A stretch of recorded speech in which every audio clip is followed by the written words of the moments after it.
Hi everyone, let's see how you can uninstall McAfee Antivirus in the most easiest way.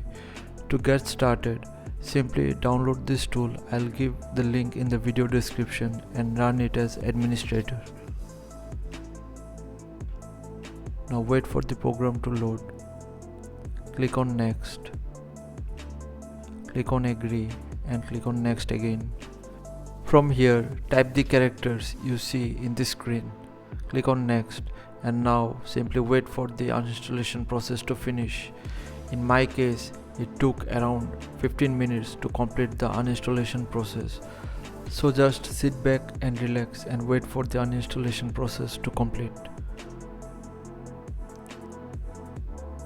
Once the process gets complete, it will ask you to restart your computer. Simply click on restart for the changes to take effect.